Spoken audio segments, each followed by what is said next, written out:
Okay, let's go.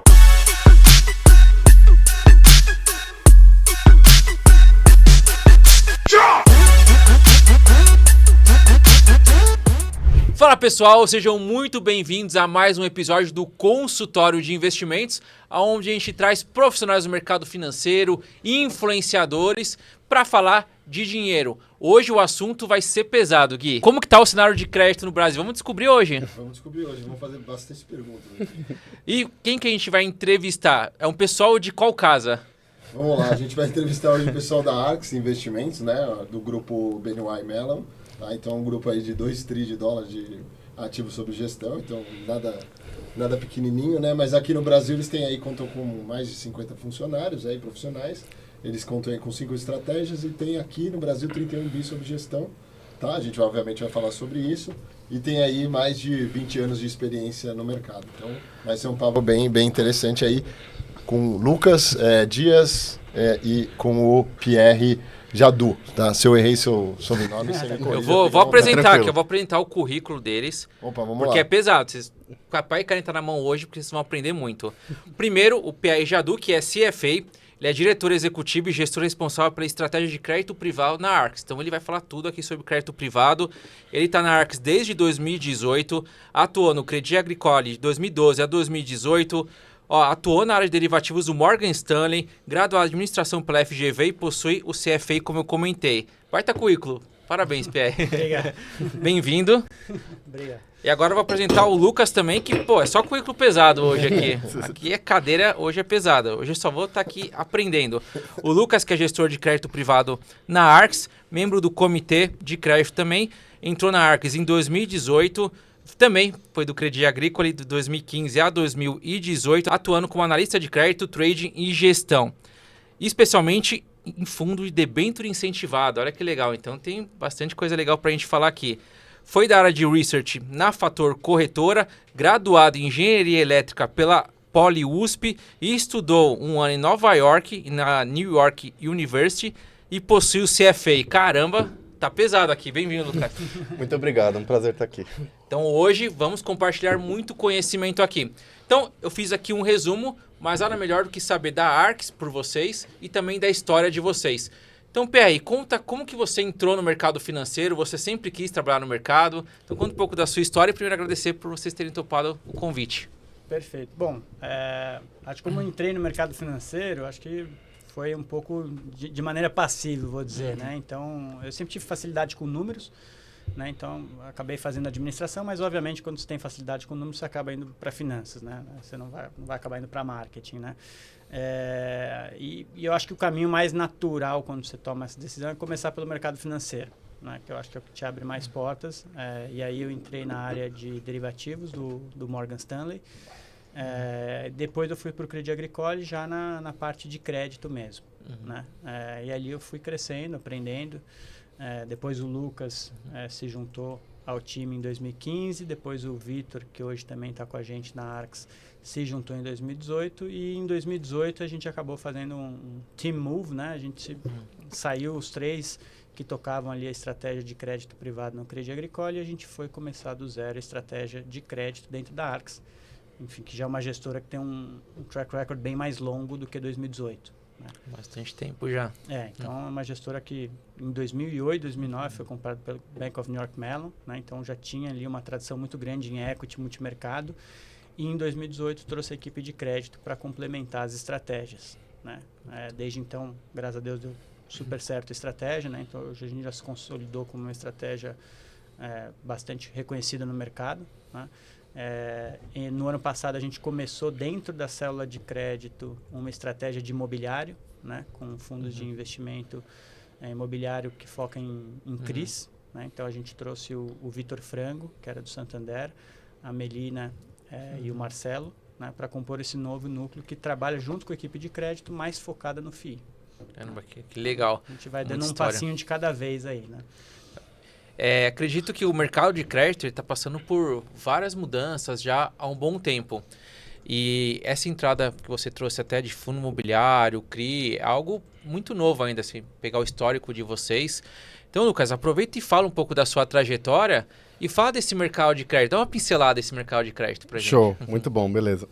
Contar um pouco da minha história. Então, eu me formei em engenharia, né? Sempre assim, fui mais afeiçoado à área das exatas, né? Então, assim, né? Quando eu fui prestar o vestibular, a minha decisão era assim, engenharia, matemática, física, estava olhando as opções, né? E a engenharia acaba sendo uma carreira que, assim, meio que abrange muita coisa, então acabei indo para essa área. Só que justamente quando eu me formei, eu formei ali em plena crise Dilma, né? 2014, 2015. E meio que assim, a área praticamente não tinha vagas em engenharia, né? Uhum. Então aí meus colegas, metade foi para consultoria e a outra metade para o mercado financeiro. Então eu acabei indo pro mercado financeiro, já tinha tido alguma experiência de estágio, né? E aí acabei indo para essa área, né? Eu iniciei ali estagiário de sell-side, né? Então, assim, para mim foi muito bom porque sell-side, analista de ações, né? Então eu tinha muito contato com o cliente, né? Então abria um pouco essa área da comunicação, porque sempre foi meu fraco, né? Ponto fraco. Eu sou sempre mais o cara da planilha. O cara da engenharia da USP, meu Deus do céu. O cara ali da programação. Poder então, ficar fechado no quarto ali programando é o sonho dele. Fica ali no cubinho, ali só no quadradinho. Então já foi uma experiência muito boa. E aí, em 2000 e assim, eu sempre assim, estudava as áreas, né, do mercado e achava muito legal a parte de buy side, né, de assets, gestoras, que você tinha realmente skin in the game, né? Então, no sell side você acaba assim, fazendo as análises, recomendando, mas você realmente não tomava posições, não tinha esse, digamos, risco, né? E aí eu acabei tendo uma oportunidade ali no Crédit Agricole, né? Então, em 2015... E aí eu entrei lá como analista e também foi muito legal porque acabei vendo um pouco de tudo, né? Não só crédito, mas tinha fundos multimercado, fundos de ações. Então eu entrei fazendo um pouco de tudo, aprendendo um monte, né? E tomando muita porrada. E aí só que o que aconteceu, né? Em 2000 ali naquela época onde estava surgindo e despontando muitas plataformas de investimento abertas, né? Certo. Então, sendo a principal, a XP lá, que fez foi first mover, né? E com isso, os fundos de gestores independentes começaram a ter bastante crescimento de patrimônio, né? E ali no momento não foi diferente. Então, nossa estratégia de crédito tinha em torno de 1 bi, sob gestão chegou a bater 6. Então, teve um crescimento muito grande e acabou assim, eu estava dedicando mais de 90% do tempo em crédito. Então, acabei especializando ali junto com o Pierre, a gente aumentou a equipe e aí, justamente em 2018, a gente viu uma oportunidade de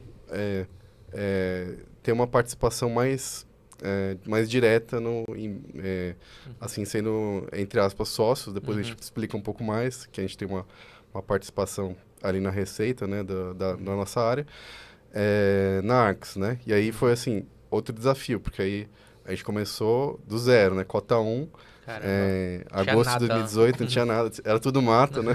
É mais do que a cota 1, né? É regulamento em branco. Regulamento em branco. Que fundo eu vou montar, para quem que eu vou vender, que plataforma que eu vou me associar. Regulamentar toda a CVM. Né? Qual que é o perfil do fundo. E na burocracia disso. E depois também. tem toda a infraestrutura, né?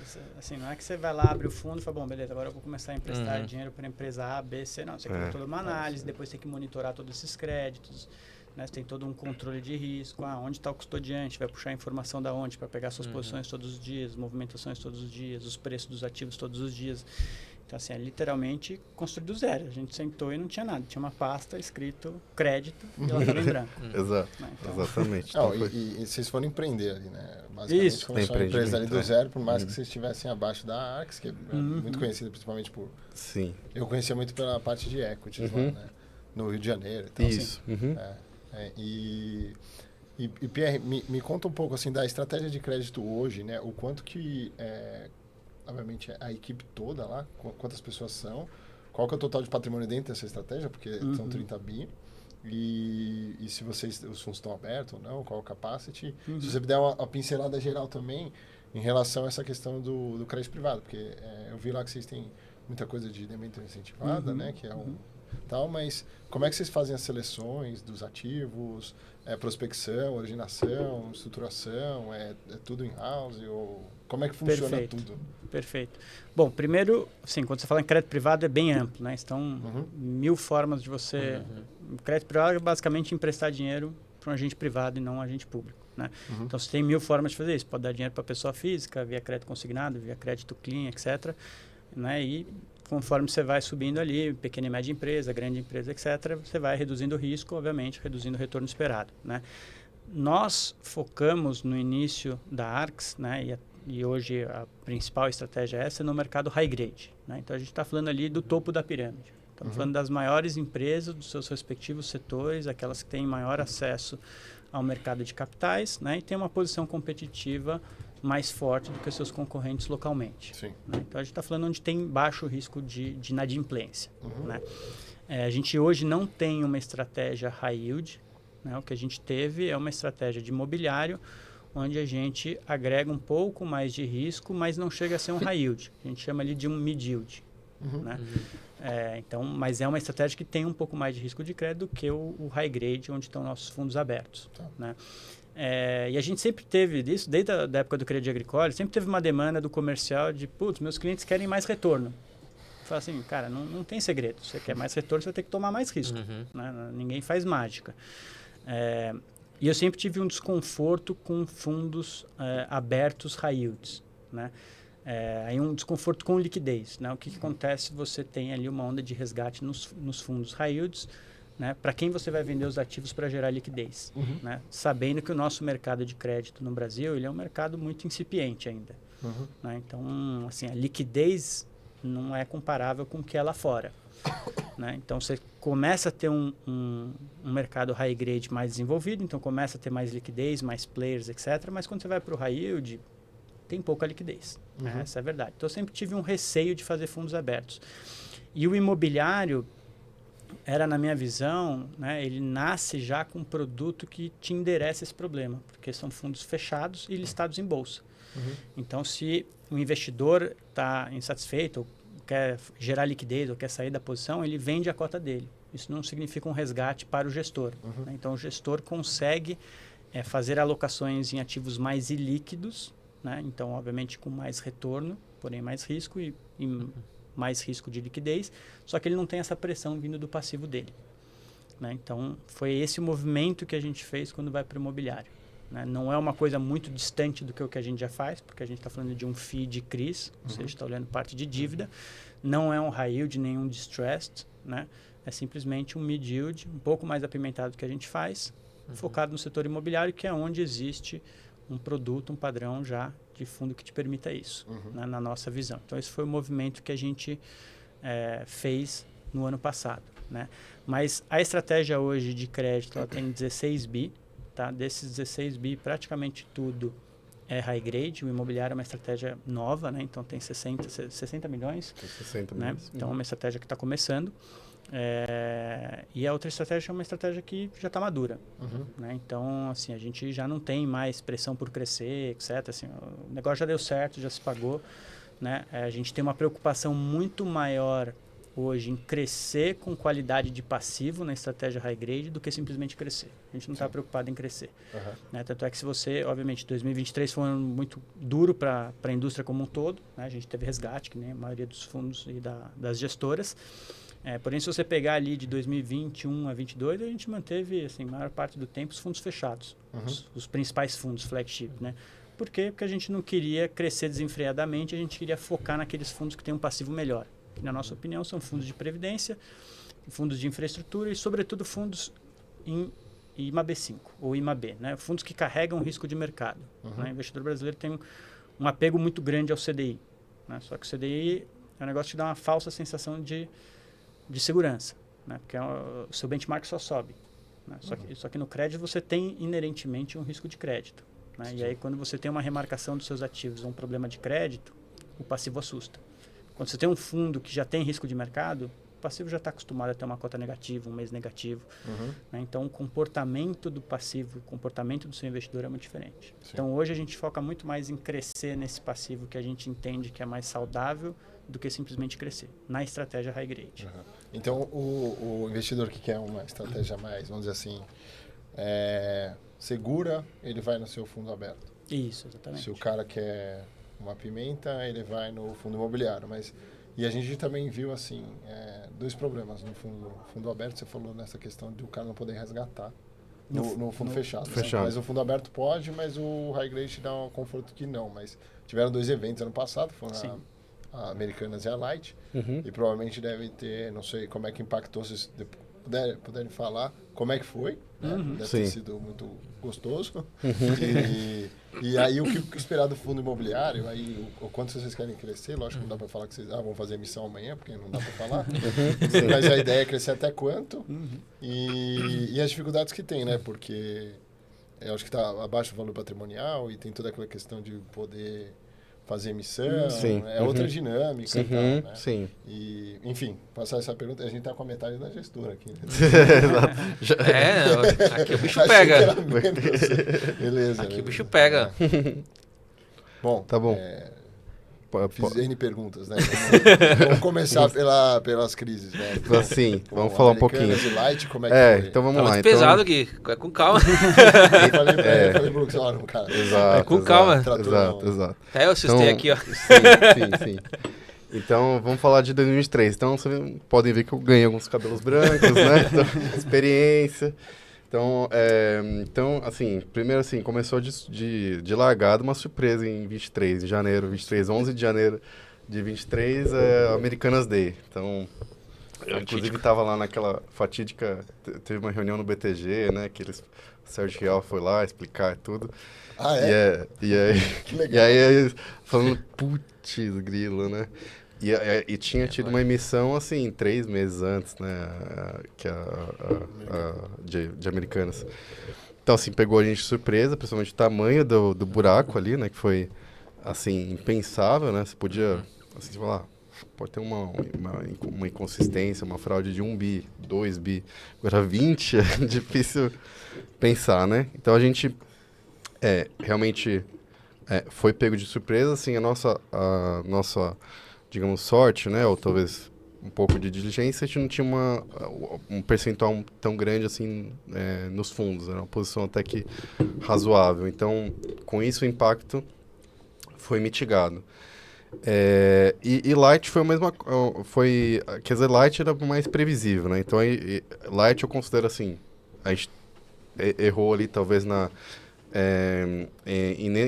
verdade, Light a gente encurtou as posições, a gente tinha posições bem longas em Light, a gente falou, putz, pode ter algum problema na renovação da concessão ali, vamos ficar mais, reduzir o prazo médio das nossas operações. A gente fez isso, mas a gente não esperava um problema tão iminente assim, de crédito. Então, 2 lições aprendidas, né, que diversificação é muito importante, né, então você ter ali posições... assim, um grande número de emissores, posições bem diversificadas, para que se você acontece, né, o que a gente chama de um risco idiosincrático, um risco naquele papel específico ali, eu esteja protegido, né? Então, diversificação realmente é o que te protege, né? E outra grande lição é monitoramento. Então, a gente já fazia um monitoramento dos créditos, né? Desde então, mas a gente realmente aprimorou muito mais os controles. Então, por exemplo, a gente está inaugurando aí esses últimos meses aí uma metodologia de rating interno, que a gente realmente viu algumas deficiências, né, ou algumas coisas nas agentes de rating externo.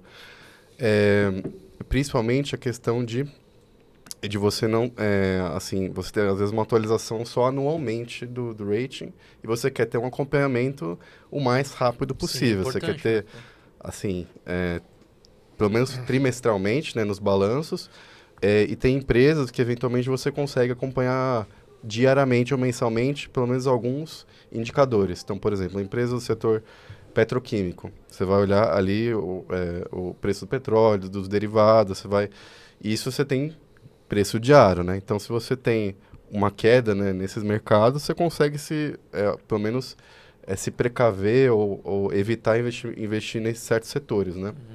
Então, isso a gente realmente aumentou os controles e implementou essas medidas justamente para a gente ter um monitoramento mais frequente, né, dessa carteira de crédito, né? Então quer dizer, a lição, assim, por um lado, o mercado esse ano, né, em relação ao ano passado, já está muito mais tranquilo, que a gente vê em termos de problemas de crédito nas empresas, tanto pelos juros mais baixos, também porque muitas empresas estão fazendo a sua lição de casa. Estão ali cortando custos, né, reduzindo despesas, tentando alongar seu passivo, suas dívidas. Então, quer dizer, você tem um cenário melhor do ponto de vista das empresas e um cenário melhor do ponto de vista macro, ali de redução nos juros, né, que reduz a despesa financeira, né, das empresas. Mas a gente ainda vê, assim, alguns, quer dizer, setores a gente vai ter que tomar mais cuidado, né? Setores muito cíclicos, né, que dependem de uma recuperação econômica mais forte no Brasil ou lá fora, né? Então a gente tem visto assim, setores que estão expostos a commodity, seja agro, setores expostos à indústria, digamos, global, assim, que tem alguma dependência, por exemplo, de China, né? Pode a desaceleração da China, como é que afeta isso, né? Então a gente tem talvez feito um pouco de análise top-down, olhar esses temas macro, né? Que podem vir a afetar alguma das nossas empresas em carteira ou do mercado, tá? Então, acho que é um pouco esse resumo aí. Boa. Quando a gente fala de crédito privado, vou contar uma história para vocês. Quando a gente inicia no mercado, a gente tem medo de ações. Ações é muito difícil, aí tem um valuation, aí tem um PL. E aí a gente caminha. O dia que eu fui para fazer o CFA, aí tem lá, tá, equity, beleza. Não, até que é tranquilo. Aí vai para renda fixa, aí começa high yield não sei o quê. E aí tem que calcular tudo. Aí eu descobri que renda fixa é bem pior do que ações. Você que trabalhou nos dois setores, é muito mais difícil mesmo? Cara, assim, eu acho que, assim, por um lado, assim, crédito, assim, do ponto de vista de risco, tende a ser um risco menor, assim, risco menor de perda, né? Você tem ali, você tem alguns riscos, risco de liquidez, de principal, né, de default, mas você vai ter uma volatilidade bem menor do ponto de vista dos produtos. Porém, os cálculos são bem complicados. Os cálculos do CFA para crédito, nossa. Então, calcular os preços, né, corretamente, fazer a precificação, marcação ao mercado. Em geral, a parte de crédito está muito ligada a derivativos. Então, normalmente se faz operações de hedge, que são operações que onde você troca riscos, por exemplo. Então, vamos supor, eu tenho um papel em IPCA, né, inflação, e eu quero trocar para estar exposto em CDI e não em inflação. Então, eu uso um derivativo para isso. Aí você tem que fazer um cálculo, né? Certinho, né? Senão você acorda lá. Inclusive, a primeira vez que o que você gosta, né? Engenharia. Exatamente. Exatamente. Então, duration, convexidade, tudo. Então, é engraçado que, assim, a primeira vez que eu fiz lá, o derivativo é o DAP, né? Que troca de... que você neutraliza o risco IPCA, né? E a primeira vez que a gente fez lá no Credi, que acontece, a posição no fundo vem invertida no dia seguinte. Então, a gente fez lá a primeira operação, né? Comprou lá o papel. Aí apareceu na carteira no dia seguinte como se tivesse vendido. Eu falei, putz, eu fiz o contrário. Esse negócio. Mas era assim mesmo, tava certo. Só que, assim, no controle aparecia... Você negocia no mercado olhando taxa, né? Eu tô vendido em taxa, comprado em taxa. Só que na sua carteira vai aparecer em PU. E aí tá o oposto. Tá o oposto. Aí você tá vendido em taxa, tá comprado em PU. Cara, infartei ali. Não, mas tava certo. Não, mas esse negócio essa pergunta que você fez, coitado. O Lucas saiu do mercado de equity, né, do seu site, e a bolsa bateu 38 mil. Tava bem... Exato. Mas eu acho que não foi a culpa do Lucas, né? Exato.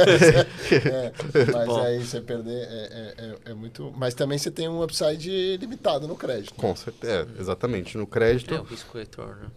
O Vitor, que é nosso colega, adora repetir assim, crédito você ganha no conta-gotas e perde de baldada. Então, você vai ali ganhando todo dia os juros, mas se você tem um problema, um default, realmente você pode perder, né? Por isso que, assim, a principal coisa que a gente assim, digamos, tira o sono, que a gente perde tempo é fazendo análise das empresas, balanços, monitoramento, digamos assim, a maior parte do tempo que a gente gasta, né, e de equipe é isso, né, 80% é análise de crédito, que inclusive tem bastante proximidade da análise de ações. Inclusive, é uma coisa que a gente tem mudado também, a gente tem feito uma análise muito parecida com ações, a gente tem feito valuation, inclusive, nos comitês de crédito. Por quê? Se a empresa tem valor de equity, né, tem potencial, é muito mais fácil você, primeiro, ter o suporte do acionista ali, se precisar fazer um aporte no futuro, ou até para a empresa ser vendida eventualmente. Então, tem até outros pontos nesse sentido de valuation, né? Quando você olha crédito, você geralmente fala do Cs de crédito, né? Então, colateral, enfim, capacidade de pagamento, etc. Só que tem um C que é muito difícil de olhar, né? Que é o C de caráter. Como é que você mede o caráter de uma empresa? Seja do management, seja dos sócios, né? E o caráter, a verdade é que você só testa o caráter de uma pessoa quando as coisas vão mal. Porque quando tá bem, o cara pode ser mau caráter, mas se tá bem, ele tá ganhando dinheiro, ele não vai fazer falcatrua. Entendi. Então, o caráter você testa quando o cara tá mal. O cara quem? O acionista, que tomou dinheiro de você. Então, isso foi uma coisa que a gente aprendeu a duras penas até com Light, né? A Light é uma empresa que, do ponto de vista de crédito, ela tinha capacidade de pagar suas dívidas, mas o equity velho dela era muito baixo. Porque a empresa, do jeito que a concessão é hoje, com o número de furtos que tem de energia elétrica, assim, o acionista lá não tem retorno. Né? Então, ali você entrou numa seara onde havia um incentivo perverso do cara falar, opa, eu tenho duas frentes aqui para extrair valor. Uma é na renovação da concessão e a outra é extraindo valor do credor. O que ele fez? Vou fazer os dois. Né? E aí começou essa zona de Light. Então, para a gente foi assim, vamos começar a olhar um pouco também do ponto de vista de equity, assim, qual que é o valor de equity dessa empresa? Se ela tem muito valor e o acionista está ganhando dinheiro, cara, provavelmente eu não vou nem testar o caráter dele. Agora, se é uma empresa que você fala assim, olha, do ponto de vista de crédito ela para de pé, mas, do ponto de vista do acionista ele tem retornos baixos ou pífios, vale a pena? Mesmo que do ponto de vista de crédito ela tenha a capacidade de te repagar. Mas se o acionista tem pouco retorno naquela empresa, ou seja, aquela empresa é um investimento que para ele não faz sentido, se ele tomar um susto, ele vai ter um incentivo perverso. E você vai testar o caráter dele naquele momento.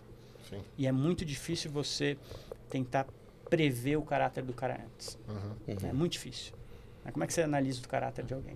Tem como. Né? Então, esse é um C de crédito que nos machucou bastante em 2023 e essa foi uma das lições que a gente tirou.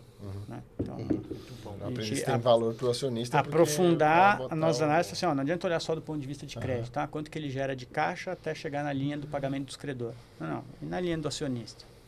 Faz sentido essa empresa para o cara? Ou era melhor ele ter vendido isso aqui e comprar uma LFT? Se é melhor ele vender e comprar uma LFT, eu também não vou dar dinheiro para ele. Verdade. E na modelagem lá que vocês falaram, tô fazendo um rating interno e tal, e obviamente estou entendendo que o caráter está entrando lá porque vocês não estão vendo. Exatamente. Mas como é que vocês modelaram isso aí? Que o caráter... Foi junto, o valuation entra nessa conta? Você tem a parte quantitativa, né, que você consegue automatizar tudo. Então, o Lucas aqui é um freak da programação, os outros dois moleques também são freak da programação. Imagina o comitê de crédito deles, meu Deus. Não, os caras são super programadores, né? Python, né? E aí tem sempre uma briga, porque eu e o Vitor, a gente fala, olha, beleza, programação é legal, automatiza, deixa tudo eficiente. Mas assim, a parte numérica, todo mundo vai conseguir pegar o balanço e destrinchar. Né? A gente precisa estar mais próximo das empresas, do management, dos sócios, dos concorrentes, entendeu? Para conseguir respirar um pouco mais o dia a dia dos caras. E não ficar só dependendo, saiu o balanço, deixa eu ver os números, está próximo à minha projeção ou não. Nessa parte qualitativa tem um peso. E na nossa metodologia de rate que a gente criou, a gente traz ali um caráter qualitativo também. Ou seja, para cada... A gente monta ali questões para cada setor, como é que a gente identifica os riscos do setor, do management, da governança, e fala assim, e atribui uma nota. Né? Ou seja, se a governança do cara é boa ou ruim, vai ter uma nota pior ou uma nota melhor, se o setor é cíclico ou não, né? Se o setor é dependente, sei lá, de preço da China ou não, tudo isso vai ter um peso na minha nota qualitativa. Né? Então, às vezes, eu vou dar um exemplo aqui, né? Você tem uma empresa do varejo que é AAA. Né? Cara, essa empresa não é comparável com o AAA do setor elétrico. Não é, desculpa, não é.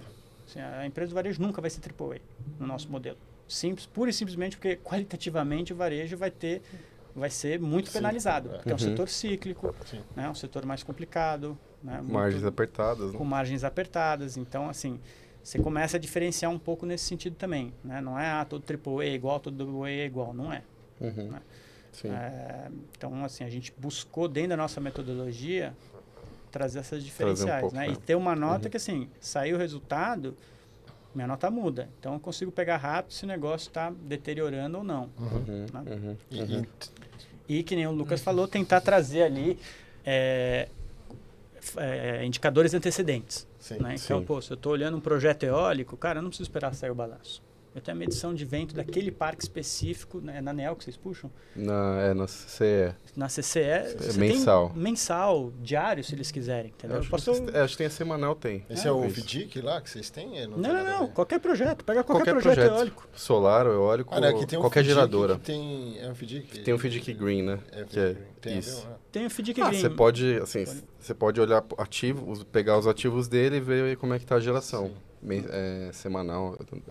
Mas qualquer parque solar, parque eólico, você pega ali na CCE e você consegue pegar a geração semanal, mensal, etc. Você não precisa esperar o balanço. Então, assim, se o negócio está gerando, né, energia abaixo do que ele vendeu de energia, você não precisa esperar o balanço, vai vir um balanço ruim. Necessariamente. Só um gancho aí, você já puxa aí do relatório. Você falou do setor do varejo. O Luiz da Versa, ele veio aqui e comentou do varejo de luxo. Você vê muita diferença do varejo normal, varejo de luxo, que ele até citou a Vivara, que é diferente, aí sim é um setor mais perene? Sim, você tem o setor de varejo de luxo, alimentar, discricionário, que a gente chama, é diferente. Né? O varejo alimentar, por exemplo, é um varejo um pouco melhor. Entendi. Né? Não é o primeiro gasto que o cara Mas também não vai ser AAA também, no modelo de vocês? Não, porque vai ter margem baixa, mais sensível à inflação. AAA vai ser um setor de utilities, uma transmissora, isso é AAA. Perfeito, só quis pegar o gancho, mas pode ser. O setor de luxo é menos cíclico também, né? Geralmente são camadas ali da sociedade que sofrem muito menos em ciclos econômicos. Né? Então, obviamente, tem essa diferenciação. Agora, o setor de luxo aqui no Brasil, eu acho que não tem nenhum caso que acessou o mercado de crédito high grade. Entendi. Talvez restock. Que ele falou zona franca de Manaus. Não é luxo. Não é luxo não é mesmos caras. Né? Falando até de ciclo econômico, esse episódio está sendo gravado na quarta, que vai ser Copom hoje. Acredito que não vai mudar, né? Não vai cair mais que meio ponto percentual. O que vocês enxergam para o final do ano? Selic, o que vocês estão projetando, que vocês estão olhando? Vai cair mais que o mercado espera? Vai cair menos? Vocês acham que está bem alinhado? Sim. Olha, a gente tem discussão dentro da área até. Tem daí deve ser visões. Né? E as nossas visões também não sempre são iguais à da nossa área de economia. Né? Nossa área de economia, eu acho que ela está um pouco mais conservadora na capacidade do Banco Central de baixar juros, né? Dada a dinâmica inflacionária, sobretudo de serviços e dado o mercado de trabalho. Né? Acho que a maior parte dos integrantes da minha equipe tem uma visão mais parecida com essa. Eu sou um pouco mais otimista. Né? Eu acho que ainda tem espaço, sim. Né? Até concordo com uma coisa que o Stuberg colocou hoje. Né? Eu acho que, na realidade, uma das coisas que mais estão erradas aqui é a nossa meta de inflação. Né? E, sei lá, na minha opinião, pelo menos o mercado olha isso como... Não pode falar disso. Mas por que não pode falar disso? Né? Assim, na minha opinião, qual que é o custo que a gente está colocando na mesa de trazer essa inflação de ao redor de 4 para 3? Será que não está muito elevado esse custo? A gente sempre conviveu ali com uma meta de 4. Será que a gente tem maturidade suficiente para ter uma meta de 3? E se a gente não tem, qual que é o custo em termos de atividade, né, e em termos de taxa Selic para fazer esse movimento? Né? Lembrando que a gente tem sempre governos populistas, e nem estou discutindo se é Lula ou Bolsonaro. Todos, né? Sempre acho que a tendência é continuar assim. Isso, exatamente. O Brasil vai dificilmente sair disso agora. Se você tem uma meta que ela não é realista do ponto de vista de Brasil, de onde a gente está como país, né? E você tem um custo muito elevado para trazer isso para a meta, uma hora isso vai bater no populismo. O cara vai ficar puto, vai ficar brigando lá com o Banco Central, porque a taxa de juros está muito alta, mas o Banco Central ele tem a meta dele de 3. Se está ancorado em 3,5, ele vai ter que continuar com os juros altos. Sim. Né? Ou seja, eu acho que deveria ter uma discussão em torno da meta. Uhum. Né? Óbvio, concordo, a gente não pode discutir a meta quando a inflação está 10.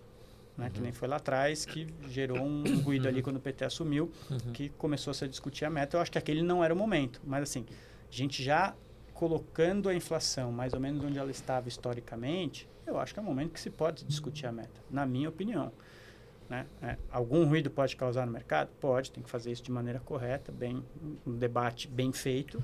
Né? Mas me parece hoje que o custo de trazer a inflação necessariamente para 3 em todos os horizontes é muito elevado. Sim. Até porque a gente tem um governo que, de novo, é populista. Então, assim, quando você olha as projeções de inflação para frente, elas não estão desencoradas porque o pessoal fala, o BC vai ser leniente. Elas estão desencoradas porque a gente sabe que tem um governo ali que vai chegar perto de eleição, vai soltar o fiscal. Né? Então, assim, até onde a gente vai ficar puxando esses juros para trazer essa expectativa para baixo? Né? Assim, muito bom. Me parece que hoje, em termos de juros reais, assim, a carga é muito alta. E a gente vê isso no balanço das empresas, né? A carga é muito alta. De novo, a gente está no topo da pirâmide. Se está pesado para esse cara, imagine o resto da pirâmide. Imagine o pequeno e médio empresário, que mal consegue pegar crédito no banco. Exato. Que nível de dinheiro ele pega? 25% por ano, 30% ao ano? Cara, essa conta não fecha. Você não consegue colocar nada no Brasil. Tem uma conta, né? Se o cara tá tomando, sei lá, PCA mais 6 ou 10, isso. ele deve ter um negócio muito bom, né? Porque vai dar um Exatamente. retorno desse. Um negócio incrível. A verdade incrível. é que o empresário da vida real mesmo toma dinheiro muito mais caro. Sim. Né? Então, assim... E que cheio de garantias. E cheio de Cheio, garantias. cheio, Né? exatamente. Na hora que dá problema, o cara perde tudo. Perde tudo. Os bancos raspam. Muito bom. E o mercado americano, quanto que impacta a decisão do Fed? Quanto vocês acham que vão cair os juros lá? E eleições? Vai ter impacto? O Trump ganhando, o Biden se mantendo? Quanto que tem de impacto? Impacto tem, mas quanto tem de impacto? Assim, impacto obviamente tem. Eu tendo a acreditar que ele vai ter menos vol e menos impacto, talvez, do que está todo mundo esperando, por ser duas pessoas que a gente já conhece. Né? Já conviveram com o Biden, já conviveram com o Trump. Né?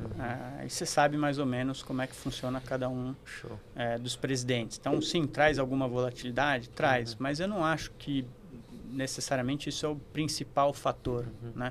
Eu acho que o principal fator é, de fato, se a gente entender se esse pouso vai ser suave de fato, que até agora, sim, os caras estão conseguindo, tudo mais constante, fazer o movimento perfeito. Né? A inflação está voltando para a meta, não teve recessão. Né? O BC lá provavelmente começa a cortar juros em algum momento esse ano. Né? Assim, tá um cenário meio de maravilhas. Né? Você pegar ali, sempre que a curva de juros americana fica negativamente inclinada, é pronto. Todo mundo tem certeza absoluta que vai ter uma crise. Né? Recessão, certeza. E dessa vez não aconteceu. Né? Por enquanto. Então, realmente isso aqui vai se confirmar. Né? A inflação para frente, a níveis globais, ela vai ser aquela inflação baixa que a gente viu nas últimas 2 décadas? Né? Ou será que a gente teve alguns shifts estruturais pós-pandemia? Né? Seja ali desglobalização, esse tipo de assunto assim. Né? O quanto que isso vai pesar em termos inflacionários. A gente está falando que a gente vai ver E aí eu não estou mais preocupado com qual que é o juros daqui 2, 3 meses. Porque no fim do dia, assim, para a gente que é gestor de crédito, não é isso que vai fazer a diferença. Né?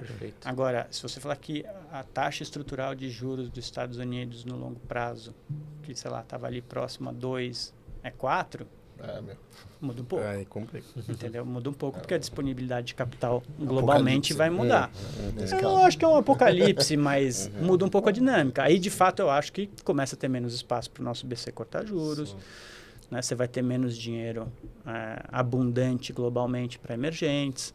Né? Então, acho que essas discussões elas são mais relevantes do que se é Trump ou Biden, ou se o BC americano vai cortar em junho ou julho, se ele vai cortar 2 esse ano ou 3 esse ano. Para a gente que é de crédito. O cara que está operando no multimercado é outro mundo. É outro mundo, dá para ganhar dinheiro. Ele aposta exatamente nisso. Se vai cortar 2, vai cortar 3. Para mim, tanto faz.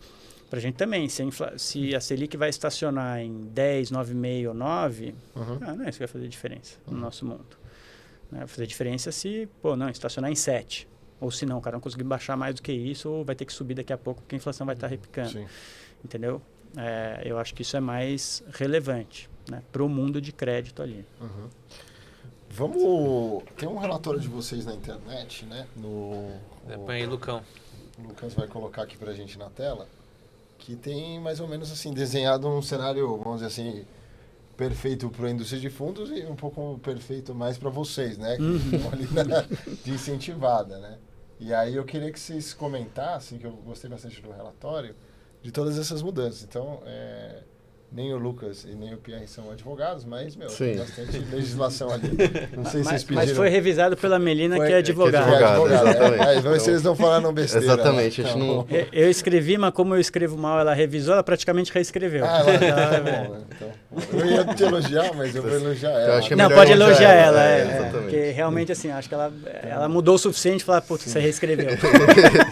Ó, pode segurar aí. Então, acho que o primeiro ponto é o decreto lá 11.498 do ano passado, que ele amplia o número de setores que podem aí usar da emissão de debêntures incentivadas, tem um benefício. Falando do documento como um todo, né? O que a gente trouxe? A gente teve algumas mudanças em termos de regulamentação, né, que trazem impacto no fluxo para a indústria, né? Seja mais oferta, mais demanda ou menos demanda, né? E a gente tentou consolidar, resumidamente num documento, como que cada uma dessas mudanças podem impactar ali no nosso mundo de crédito, né? E de investimentos no geral, né? Então, a gente teve a primeira mudança aí das debêntures de infraestrutura, né? Que é uma debênture que, ao invés de você ter um incentivo no instrumento, né? Ou seja, o investidor é isento de taxa de IR em cima da aplicação dele, a isenção vai para a empresa diretamente, né? Ou seja, ela pode abater parte das despesas financeiras com essa dívida que ela emitiu na base de lucro dela. Esse é de infraestrutura. Isso, essa de infraestrutura. Então, basicamente, você tenta colocar todo o incentivo para a empresa. Aí ela passa se ela quer ou não. Isso, exatamente. Então, para a empresa é mais um instrumento, né, de captação. Então, só que você tem diferentes cenários, né? Você tem, por exemplo, imagina que você tem um projeto que geralmente um projeto começa super alavancado e não dá lucro. Para esse cara não faz sentido emitir uma debênture de infraestrutura, porque ele não tem lucro, ele vai bater o quê? Então, para ele é um instrumento fica inócuo. Agora, você tem muitas empresas que já são maduras e emitem uma debênture de infraestrutura, porque dentro da holding ou do grupo operacional tem um lastro, ele consegue emitir, e o cara já é super lucrativo, né? Talvez não valha a pena ele ficar com 100% do benefício para ele e emitir isso para o investidor institucional que, do ponto de vista de investidor, tanto faz se estou comprando uma debênture normal ou uma de infraestrutura. Para mim não tem benefício nenhum. Né? Ou talvez tenha um meio termo. Talvez a empresa fale assim, olha, eu vou acessar um investidor institucional com uma debênture de infraestrutura. Ele não tem isenção, mas eu vou colocar um pouco mais de gordura na taxa. Entendeu? Então, é mais um mecanismo, né? Mais um instrumento que as empresas vão ter, né, e vão poder optar. E isso pode depender de momentos de mercado. A pessoa física está com uma demanda muito alta. Talvez mesmo tendo um instrumento de infraestrutura, eu vou continuar emitindo isento porque a demanda está na pessoa física. E ela vai querer o produto isento. De repente, o juros está muito baixo, a pessoa física está olhando mais equity multimercado, mas os institucionais continuam investindo, talvez eu emita uma debênture de infraestrutura. Né? Porque aí eu posso colocar um pouquinho mais de taxa, os caras vão olhar porque eles vão me comparar com uma debênture que não é isenta. Né? Porque hoje, para um fundo institucional comprar uma debênture de incentivada, né?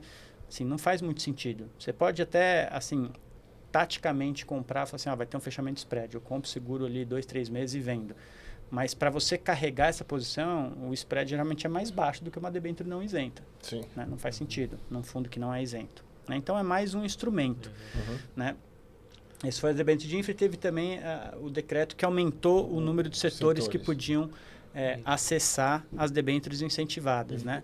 Esse aumento do número de setores, a gente ainda não viu um impacto relevante. Na realidade, a gente não viu impacto nenhum. Educação, ainda. Não teve nada.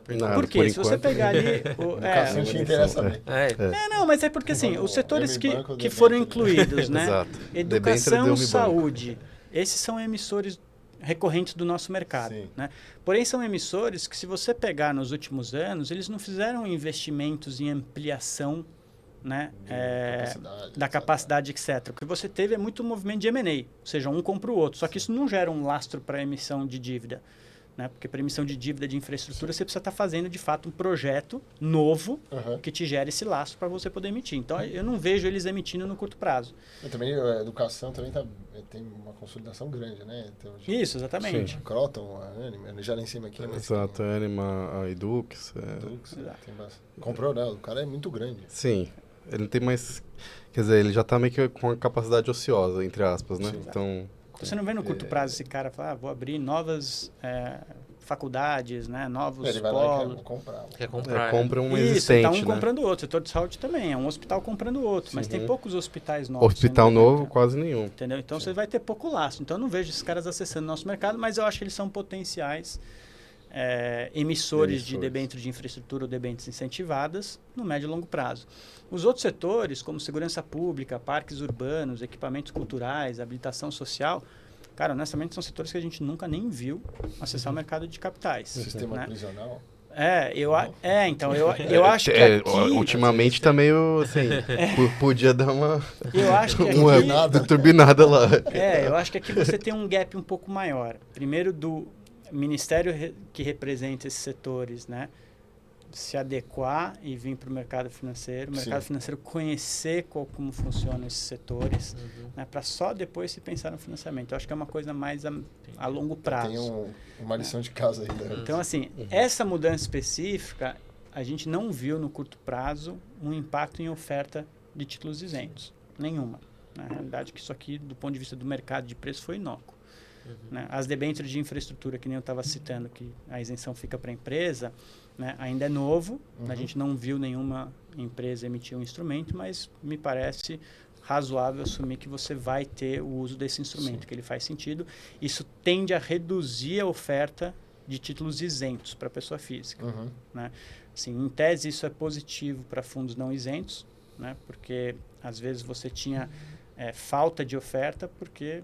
sei lá, determinado setor só está emitindo isento. Para o fundo que não é isento, você tem menos ofertas, os preços se comprimem, você tem dificuldade de alocar.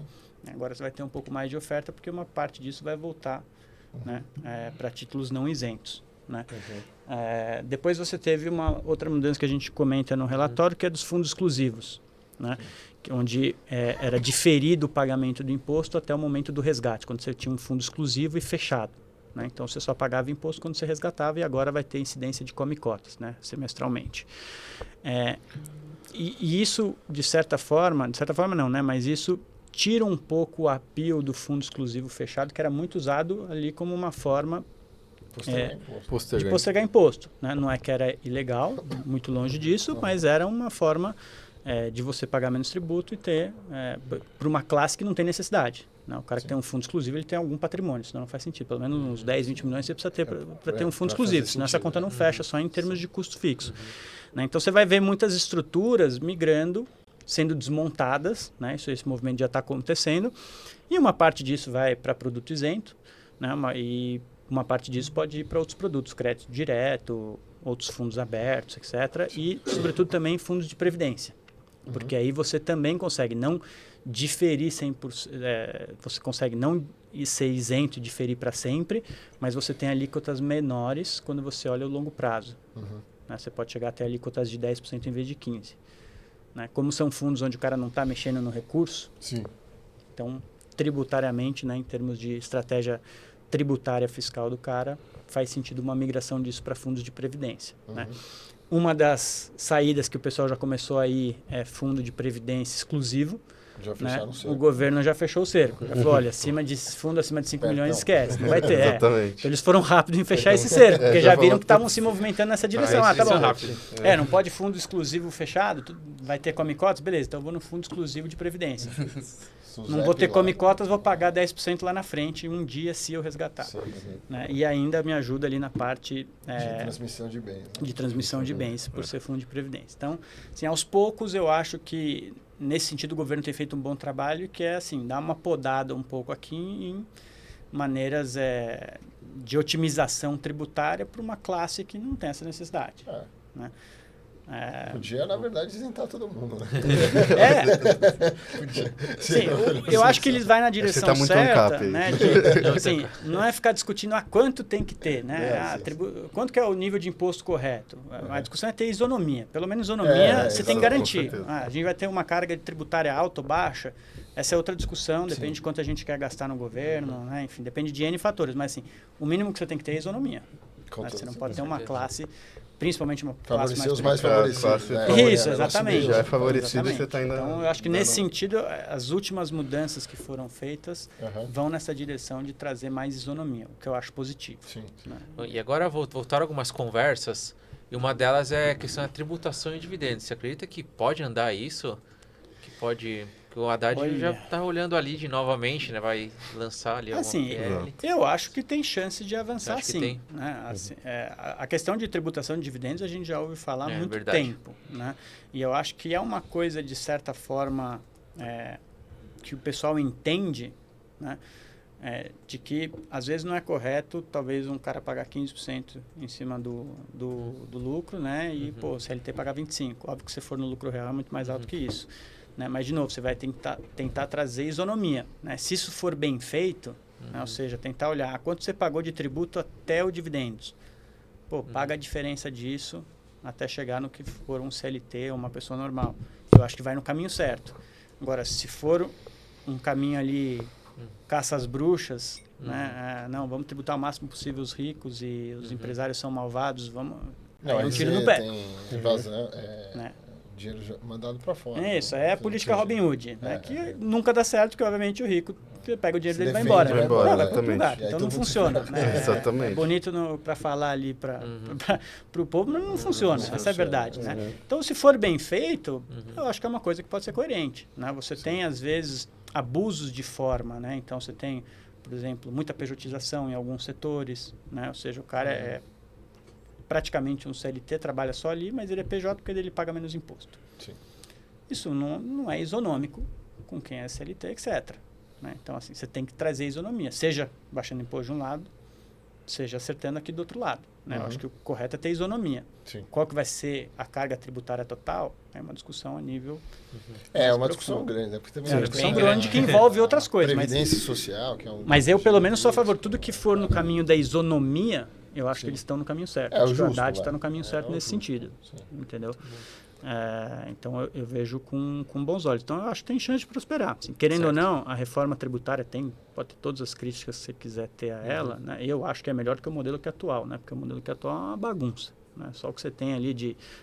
qualquer empresa que a gente olha ali, o que você tem de passivo tributário é bizarro. É bizarro. Qualquer empresa grande é bilhões e bilhões de passivo tributário e briga que o cara não acaba nunca. Não, E porque sem o certeza ICMS, a nenhuma, base é. não sei o que, do ICMS, a base do ISA. Cara, é uma zona. Né? E, assim, toda empresa tem que ter uma equipe de advogados. É um gasto, né? né? Sim, então, você trazer uma simplificação é positiva. Eu acho que já foi dado um primeiro passo. Agora, obviamente, você vai entrar nos detalhes das alíquotas, etc. Se isso vai virar uma zona ou não sei, espero que não. Né? Mas eu acho que o primeiro passo foi dado. Se ele conseguiu dar esse passo, eu acho que esse passo era mais difícil de dar do que tributar dividendos, na minha opinião. Muito bom. Vamos falar do fundo imobiliário? Qual que é a sigla do fundo imobiliário? É ARX D11. Coloca aí. Né?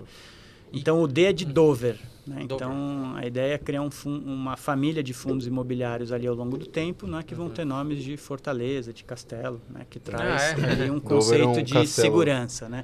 Se você pegar os fundos de crédito high grade, eles são todos nomes de montanhas.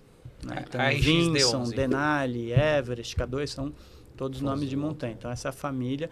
E aí, no FII, a gente vai fazer uma família... Né, E vocês de... pensam então ter agro? Como vocês estão olhando o agro? Porque tem, às vezes a gente olha umas pessoas falando, nossa, tá muito ruim, eu muito falando, ruim. tá muito bom. Vocês que entendem do mercado de crédito, a tá gente- ruim, tá bom ou tá igual? Vamos lá. A gente entende do mercado de crédito, mas especificamente do agro a gente não entende. E a gente tem humildade de olhar para dentro de casa e falar, cara, a gente não manja nada disso. É um setor bem complicado. Quando a gente conversa com pessoas que manjam, a gente percebe que a gente entende menos do que a gente achava que entende, já achava que entendia pouco. Então é uma coisa que a gente nunca pôs o pé.